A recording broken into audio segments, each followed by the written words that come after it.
So now let us come to the last part of this second unit, and this is also the last part of this whole paper too. So let us see that uh, yesterday what we were discussing about the erythromycin, and that transcribing enzyme will be affected by the at the four places I have labeled in the previous section, A, B, C, D, and there are few examples also I have done. There are A, B, C, D. That structures are there in our syllabus. Like erythromycin, structure is there and mode of action is there. Like that, tetracycline. This is 5-oxy tetracycline. It is a four rings are there. Out of them, one is the aromatic ring, and the remaining all are cyclohexane. Otherwise the cyclohexene rings are fused, and with lot of the down key, how many carbons are there, maximum all are substituted, and here we have that maximum OHs are there. Here one OH, that is phenol, this is enol, and this is alcohol. This is C double bond O, here also C double bond O, this is and then here side chain K amide is there.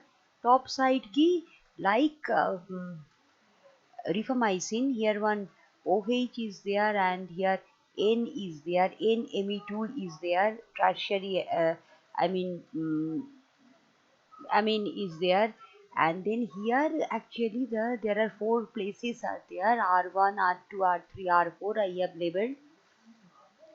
Now this by changing all these R1, R2, R3, R4, there are various types of substituted tetracycline can be obtained.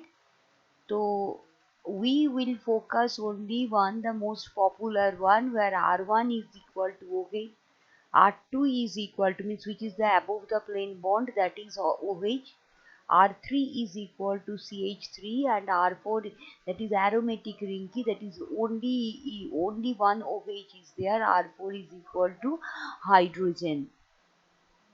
So here if you count 1, 2, 3, 4, 5, and here 6, there are 6 hydroxy groups are there in 5-oxy tetracycline. Now we will go to the another molecule, that is streptomycin. So these streptomycin has 3 rings, but they are not fused, they are joined one after another. So one part is streptodine, that is a inositol type, inositol, and they are symmetrically 1-3 position. You can consider that guanidine group is there. Guanidine formula, you know, NH2C double bond NH, NH2, it is a urea type actually. The only thing is, in place of oxygen in urea there is double bond NH is there, that is guanidine. So like that, two moieties are there in inositol. This is called as streptidine. Streptidine is connected with the streptose. This is again a 5-membered one ring, where the aldehyde group and the OH group are present on one carbon, and then the last one is N-methyl glucosamine. So N-methyl glucosamine is this one. This is a some, obviously it's a glucose derivative, substitution is there, NHCH3 is there at the this position, second position, and here these are all connected by the C1 carbon, and inositol key, it is all connected here. So the whole molecule is, it's a combination of streptidine, streptose, and N-methyl glucosamine is combinedly called as streptomycin. Chloromycetin or the chloramphenicol, yesterday we have done. So these are all antibacterial and will be used for the various bacterial infection, and their mode of action already we have discussed. And these molecules are available in nature, they are naturally occurring antibacterial, so they are, in a true sense, they are antibiotics. Now this chloramphenicol synthesis already we have done. Now here we will with this all the things are over, and now we will go to the immune system. Now everybody talks about our human immunity because we are fighting against the deadly coronavirus. So little bit we have, everybody has some idea that how important our immune system, and there are so many ayurvedas and homemade I mean some solutions. Everybody means people are taking to drink or eat something so that there will be a boost to our immunity system. The immune system is our army. This is our defense. When the pathogen comes inside our body, then our body fights against that, so that immune system is responsible for the protection of our body. So that is there in our syllabus. So we will discuss the preliminary idea of this immunity system. So this is just introduction to immune system. So let's so like that nervous system also we have discussed. I mean neurotransmitters and so on. We have discussed little about the different systems inside our body. So now we are in the immune system is our defense against pathogens. Now pathogens can be the live organisms, otherwise it may be the dust particles or something like that. It may not be live, but anyway they are, in one word, they are foreigners inside our body. So if those things comes inside our body, then immune system attacks them and try to destroy them. So what is the key role of immune system? Immune system first identify the foreign matters that who have come inside our body. Means that is a difference between self and non-self. Self means my own and non-self means foreigner. Number two is after identifying them, immune system destroy them, and the last one is after destruction, the debris means that dead bodies means that leftover part we have means they remove, otherwise our body will become toxic if they are accumulated inside our body. So there are three major parts are there. One is the identifying the foreign matter, number two is the destruction, and number three is the removal of debris.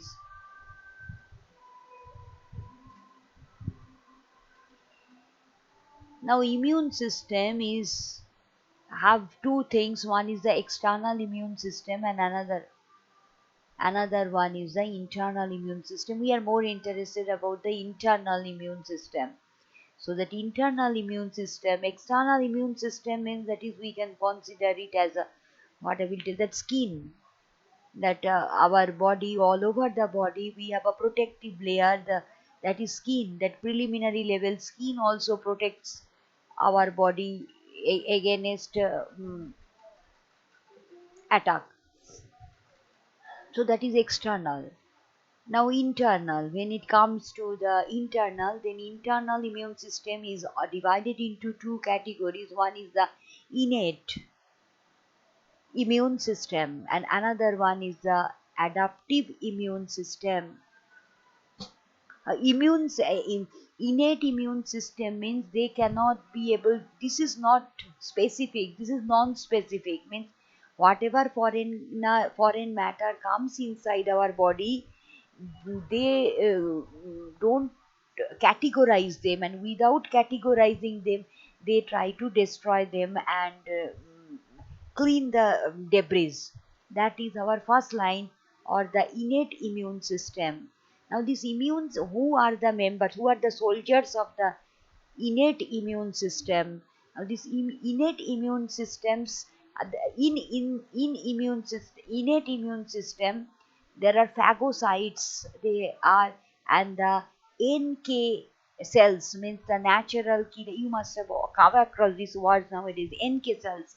NK cells means natural killer cells. So there are phagocytes and natural killer cells.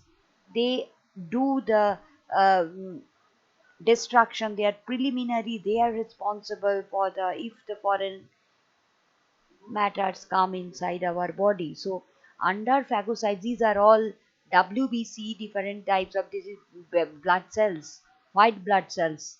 They are, that is monocyte, eosinophil, basophil, neutrophil, macrophage, dendritic cells. These are all different blood cells. WBC, not RBC. WBC, they are varieties of WBCs. They are called as the phagocytes. Another one is the natural killer cells. So they release cytokines and leads to the apoptosis. Apoptosis means, in a common understanding purpose, apoptosis means cell death. Means that foreigner cell will become dead. So this is the role of the natural killer cells. So natural killer cells, or NK cells, they release cytokines. They are proteins. Cytokines are proteins. So these proteins actually fight with these foreigners. Now, and another one is the adaptive. Adaptive means, understanding purpose, you can consider them as highly selective. They are, if some, so they are T cells and the B cells. So this is overall immune systems, external and internal. Internals are of two types: innate and adaptive. Innate is non-specific, adaptive is highly specific. And innate, under the category, the phagocytes and natural killers. In adaptive immune systems, T cells and the B cells are mainly responsible for the adaptive immune system. Now come to this, that monocytes means the largest type of W, that is the biggest one under the WBC. They are blood cells and influence the innate immunity, as already in this tree it is mentioned. Now it is eosinophil. These cells contain granules, and these granules are full of chemicals. So they, this, it's a chemical war. These eosinophils use chemicals to kill the infected cells. Means if suppose the virus, if virus infects our cell, or the virus infects our human cells, then infected cells are killed by using the chemicals. Now next is the basophil. That is a large, again it's a big cell at the giant type. It looks like WBC, and they are responsible for the inflammatory and allergic, because of the histamine release and the allergic reactions during the immune response. So that is basophil. So we may get fever, we may get redness, we may get allergic reactions as a part of fight between our immunity cell and the foreign matters. Now next is the neutrophil. Neutrophil is the most common granulocytes. They are a type of phagocyte and they are highly mobile. Means they originate from they are present in one cell, just like a army base. And then when it is required, where it is required, they mix up with the blood and immediately go there. So that is, they are highly mobile neutrophil. Now macrophage, that is a type of phagocyte, and macrophage is responsible for detecting, engulfing. They just eat the foreigners and the infected cells. So they detect, they engulf means eat, and they destroy the pathogens. And apopto- ap- apoptotic cells means the dead cells, and the pathogens they destroy. And the dendritic cells, these are all the types under phagocytes. 1, 2, 3, 4, 5, 6 types are there: monocyte, eosinophil, basophil, neutrophil, macrophage, and the dendritic cells. So antigen presenting cells, so they produce the antigen. Means, you know that when we always tell that when antibody means the pathogens comes, then there will be a fight. So they process antigen material and present it on the surface of the T cells. They identify the foreign matters and then give the all information to the T cells. The T cells are the part of the adaptive cells. Then now you come to the T cell, B cell means this is the adaptive immune system. Now what happens there? Now when the pathogen comes, this pathogen is specific. So you say this is a coronavirus and a specific pathogen. So then B cell will try to identify that, and then B cell engulf and break down the pathogens. And then so you try to engulf it, means simple understanding, it eats actually.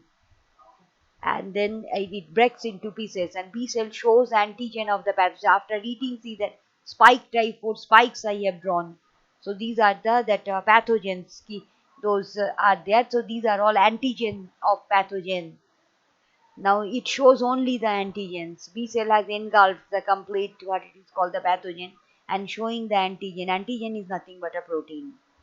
And then it calls the helper T cells. And the helper T cells binds with the antigen and sends the alarming message.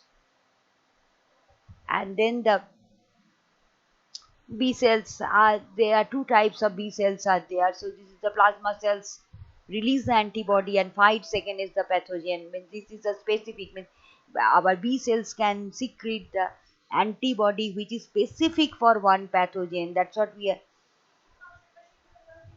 And another one is the memory cell. Memory cell is remain inactive unless second time same pathogen enters. That is the memory cell. So B cells can memorize that particular this thing like the smallpox, chicken pox. We have already observed that if it happens once, it usually does not repeat because ki our body by that first time gets the training and second time it has already the antibody preserved, and when second time it comes that antigen comes, our body knows that actually what antibody they have to charge, so that by using that antibody they can kill the antigen. So therefore that is a memory effect. Second time usually it does not happen for some cases. Now the T cells are of two types. One is the T helper cell and the T killer cell. Now they give the signals.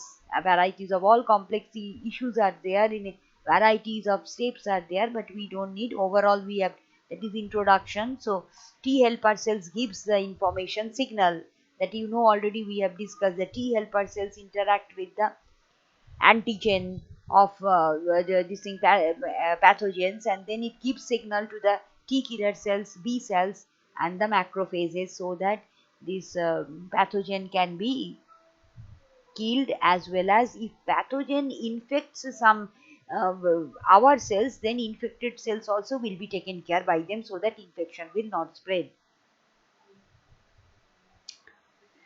Now, in our syllabus, targeting the immune system, two types of cases are there. One is the immunosuppressing agent, means under some condition, we have to, means under some disease condition, we have to suppress, means we have to reduce our immunity. So, those are called as the immunosuppressing agent. And under some situation, we have to increase our immunity. That is the today, it's against coronavirus. That is the hot topic. That is the immuno enhancer. So we have to eat something, or we have to do some exercise, or we have to drink some specific extract so that our immunity will be enhanced. Means they are immuno enhancing agents. So two types are there in our syllabus. One is the immunosuppressing agent. Under disease condition we have to decrease our immunity, and immuno enhancing agent. So that is vaccine is there in our syllabus, and you know that for coronavirus that is the one method to control that disease is the if it comes out the vaccine. So if vaccine comes out, then probably that effect of coronavirus will not be as deadly as it is today. Now let us consider the immunosuppressing agent. The immunosuppressing agent is largely used for the organ transplantation. Now in the organ transplantation, when that unhealthy person will be replaced inside that unhealthy person's body, some non-functioning organ will be there, say liver, or say heart, or say kidney, or say lungs. All non-functioning organs will be there, and they will be replaced by the relatives organs, or some match, they do some matching, and after matching it is okay, then even for the roadside accident bodies, or some donated bodies also organ can be used. It depends on the situation, and doctors do some matching test. If it is okay, then it can be replaced. So that is called as the organ transplantation. If somebody's organ is not functioning, because you know these organs are coming only at the time of birth, and there is, suppose our heart is not functioning and we have to replace the heart, so it is not possible because our body does not know how to prepare another heart. Suppose lungs is not functioning, our body does not know how to prepare another lungs. Our kidney is not functioning. Our body does not know all this. There is no chance of complete replacement inside our body. It is only at the time of birth. So if suppose because of some health issues, uh, I mean to give the long life to the patient, doctor has to change it. So that comes under the category of treatment of organ transplantation. So in organ transplantation, what happens now? Doctor replace that organ from somebody's body they take, and it keeps to the patient's body. So anyway, it is not ours, it is somebody's. It might be my mother or my sister or some close relations are there, but 100% it is not ours. So our immune system can understand that this is something wrong, it is not ours. Actually doctors have done for the betterment of patient's health, but our immune system will not understand that. Immune system will try to kill it. And so uh, at that time, so whenever organ transplantation will happen, so that person who is undergoing organ transplantation, how many years they will be alive, every day they have to take the immunosuppressing agent, and they will have lot of restrictions. They have to maintain all these things because mm, uh, if their immunity is on par with the healthy persons, then those immune cells will attack those transplanted organs, and then it will lead to the death of that person. So that's why they will be on immuno, they have to take every day immunosuppressing agent. And the cyclosporin is a very good immunosuppressing agent. After discovery of immunosuppressing agent or cyclosporin, then there is a revolution in the field of organ transplantation. More success has happened after discovery of this immunosuppressing agent cyclosporin. It's a naturally occurring compound, and this is undecapeptide. Undecapeptide means it's a peptide with 11 amino acids, but these amino acids are not amino acids which are present in our body as building block of protein. Now if you come, I have given the numbering from the MEBMT. It's a peculiar molecule, we have to remember its structure, so that I have given it as 1, and clockwise I have come down. So this is what it is called. The 5 I have written in one line, and the 1 I have given in between. So total 11 I have accommodated like this. So center key, I top center key 1, clockwise 2, 3, 4, 5, 6, 7, 8, and then here it is 9 is in between, and the 10 and the last one is the 11. Like that I have arranged the structure of cyclosporin. It is a cyclic molecule. So and there 11 amino acids are there, and some peculiar amino acids are there. So first let us see some abbreviations are there. Here the plenty out of this 11, the 4 are this methyl leucine. That first we have to remember that methyl leucines are repetitive. In the 4th position, 6th position, and 9th, 10th position, these are the 4 positions where methyl leucine out of 11, methyl leucine has come 4 times. Now valine and methyl valine, these two are the 5th position and 11th position key, it is there. So these are the two things. And alanine and d-alanine, one alanine is the L-alanine, another alanine is the d-alanine. They are present side by side, 7, 8. So 7, 8, 9, 10. 7 is alanine, 8 is, so from this you will be having, you will be easy to remember actually. First you have to put the numbering, then you put 4th position, 6th position, 9th position, 10th position, you put the methyl leucine, then go to the 5th position, 4th and 6th key between 5th position valine, and then at the end 10th position, last position is methyl valine. Then you come to the 7th and 8th position. 7th position is alanine and the 8th position is d-alanine. Now we are only left with the 1, 2, 3. So these are all peculiar things. That is 3 is the sarcosin, that is N-methyl glycine, and the 2 is the abu. Abu is the alpha aminobutyric acid, and the methyl BMT is, that is a complete structure with it is a T stands for the threonine. But here BM, all these things we have to understand. So methyl BMT is this one. So have a look to this. So this is actually the threonine part where we will be, it's a peptide, so it's a nitrogen and these things are there. So first is the methyl BMT. See, this is the methyl, that is nitrogen. Actually in the peptide linkage it is NH, but here it is not NH, here NMe. So that methyl is this one. Now next one is, what is that? B. B is the butynyl, and this is butynyl, means 4 carbons are there. So this is 1, 2, 3, 4.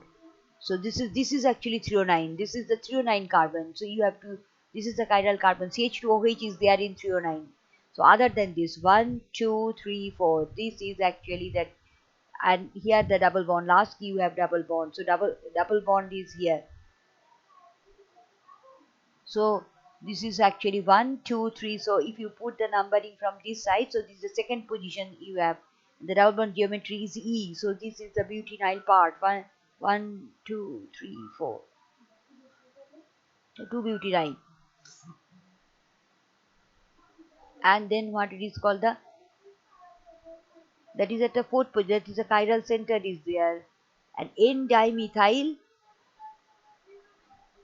alpha amino threonine. So this is what it is called, the chiral center is also there. And then this is the fourth position. So this is with respect to this, the fourth position we have to go.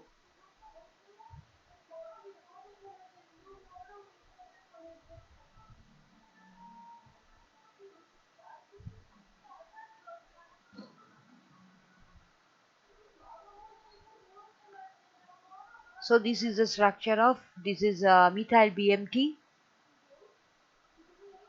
So this is the overall structure. Total 11 are there. So these 11 are arranged like this. So this is this is a naturally occurring molecule, as already I have told you. This is isolated from the fungus. And then mode of action. Now once you see how it is acting as immunosuppressing agent. So this is mainly affects the, so it is acting on immune cells. So this is acting on T cells for full launch of immune response. So when T cell is trying to launch the immune response against the pathogen, and then it is activating, actually it stops, actually that it reduces the immune response by T cell. Now the cytokines are, as already I have told you, cytokines are the peptides secreted by the cells and has effect on the other cells, like interleukins, which is abbreviated as ILS, interferons, IFNS, tumor necrosis factors, TNF, are the examples of the cytokines. So they are the peptides, means they are the proteins secreted by the immune cells and has the effect on the other cells. So cyclosporin blocks the transcription of the, means when the cytokine is a protein, when it will be synthesized, cyclosporin blocks it.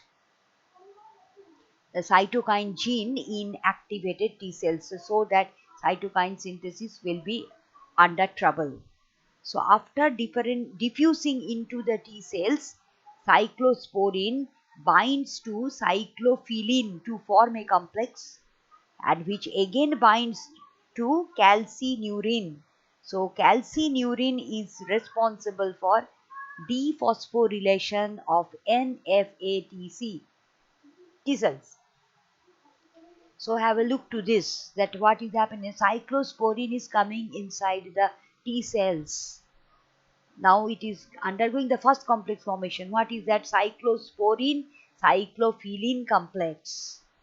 Now again it will undergo the another complex formation, that is that complex interacts with the calcineurin and forms again another complex. Now let us see this complex actually blocks. Now see what happens normally. Now NF-ATP is getting converted into the NFAT. This is the dephosphorylation. This is NFATC, means T cells are getting dephosphorylated. So see, NFATP has become converted into NFAT. It's a normal process.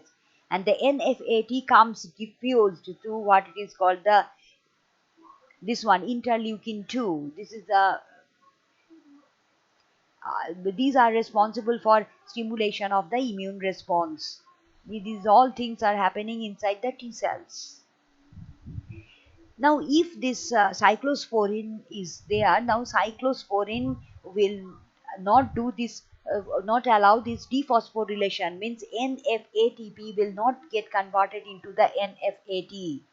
So, if NFAT is not there, NFAT does not come inside this, so full launch of immunity is not possible. So now again I will read that what I am telling. So this is the part that cyclosporin blocks the transcription of cytokine genes in activated T cells. Now after diffusing into the T cells, cyclosporin binds to the cyclophilin to form a complex which again binds to calcineurin. Now calcineurin is responsible for what? Calcineurin, this is responsible for the dephosphorylation of NFATC. And cyclosporin calcineurin complex can't do dephosphorylation, and the end result is a decrease in the interleukin IL-2, interleukin which mainly stimulates the number of T lymphocytes. So in this way cyclosporin acts as uh, immunosuppressing agent mainly for those patients who have undergone organ transplantation. Now this is the next part is the immunoenhancers, where we will be having the vaccines. Now vaccines already now because of coronavirus we have preliminary idea about the vaccines. Now it is a biological preparation, it's an extract actually that provides the active acquired immunity to a specific disease. Now vaccine contains the dead pathogens or the alive weak pathogens, means for which pathogens we want to take vaccine, that is there, but weak stage key it is there, otherwise dead pathogen same is there. See, take the example of coronavirus, means if vaccine comes we don't know, it may be the dead pathogen, otherwise the it is weak, it is alive but very weak, that is the vaccine. Now the vaccine induces if the vaccine we take the vaccine, then what will happen, our immunity system that is the adaptive immunity system, B cell, T cell will get the training and they will generate the antibody and preserve it for the future. So when the actual coronavirus will come, or that thing will come, then our body by that time will be fully prepared by the specific antibody, so that we will not get that disease. So now this is the first, it was discovered by Edward Jenner and was produced by the live vaccines, and he produced the vaccine for the smallpox from the cowpox. So he observed that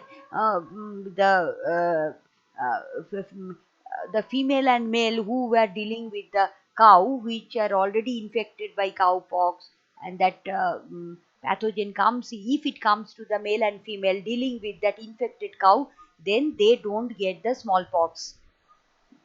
That was observed by Edward Jenner, and he immediately understood the importance of this observation. What is the observation? The ladies and the gents who are dealing in the villages, who are dealing with the cows, but the cows are already infected by the pox. Now they are dealing with that type of infected cows, in future they do not get the smallpox disease. That was his observation. From that he discovered the live vaccine. That was the first example. The vaccine of the smallpox came from the cowpox. So vaccination is a process of administering vaccines, and the examples you have to see the some examples now, examples of live but weakened organisms in vaccines are tuberculosis. Now TB vaccines are weak TB bacteria, rabies, anti-rabies, and then smallpox. These are all if we go to the doctor and take all these vaccines actually are the those organisms only, but they are in weak state. They are alive, but they are weak.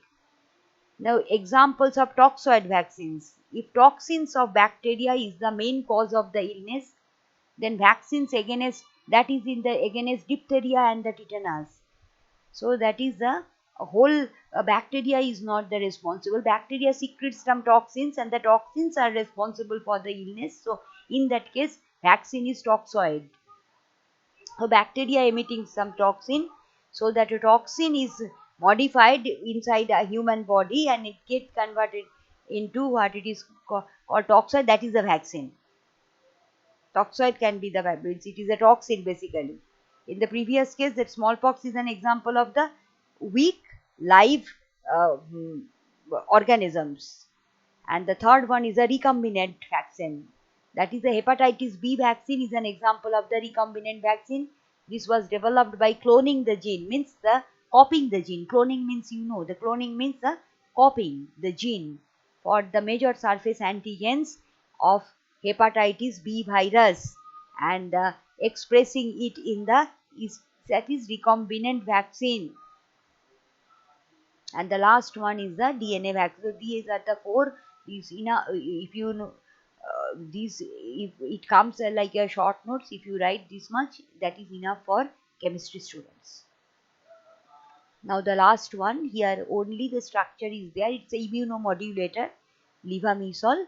That is a benzene ring is there here, and this is a chiral center. And this is a bicyclic molecule. Nitrogens are there with the sulfur. This is the structure, and this is also a immunomodulator. I mean, immune system it modulates, and maybe it is like a vaccine. It's an immuno enhancer, not it is immunosuppressing agent. So this structure synthesis is not there in your syllabus. So in this way, I mean, you have to practice the structure. So with this we are finishing this unit also, and this complete paper is also uh, finished with this topic. So thank you very much. If you have any doubt, you can ask. You are free to ask any doubts.